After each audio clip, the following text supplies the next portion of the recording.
alaikum.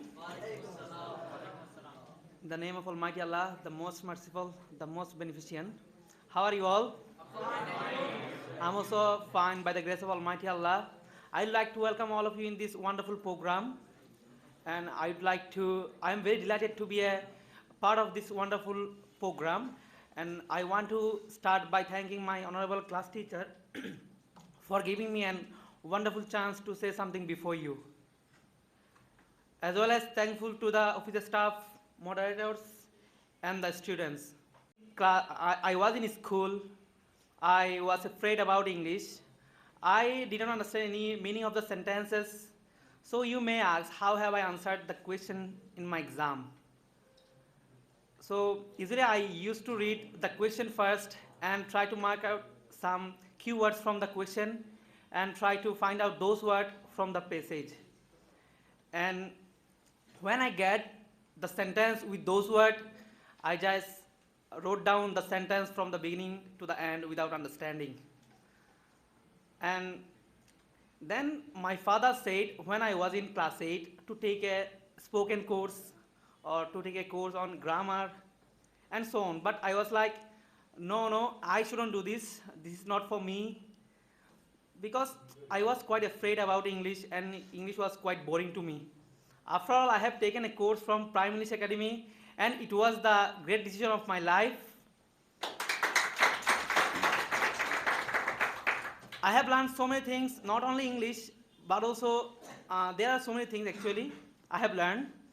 Although it was against my willingness, but I had to do this and I did it.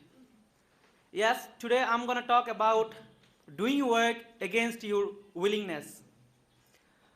We usually love to do what is exciting, right? Yes. And we spend most of the time on these exciting works.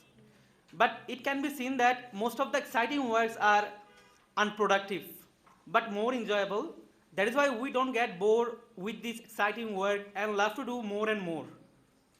But in the case of productive work, we don't want to do because we don't get the feedback instantly by doing productive work. Our minds don't allow us to do this. But there is research which say that if you are able to do 5% of your work against your mind, you will be success. That means if you are able to do 5% of your works, only 5% of your works, you will be able to be successful. So let me make it clear, like if you have the control on your mind to do productive work, you will be success.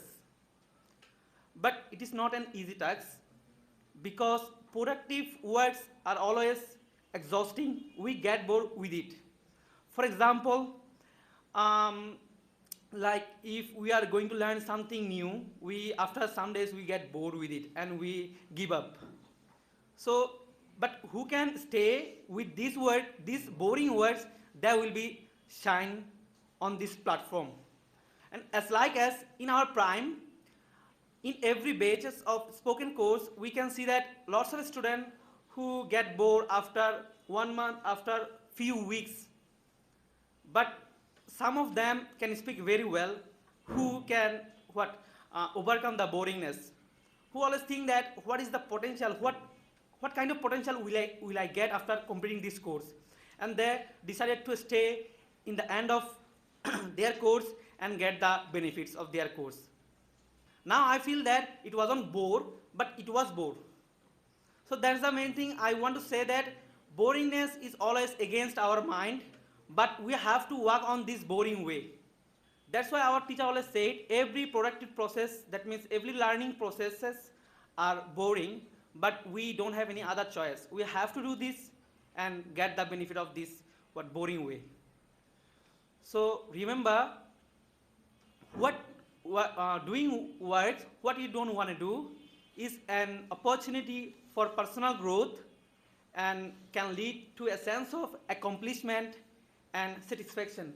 When you complete something like spoken course and other course, after completing this course, you feel that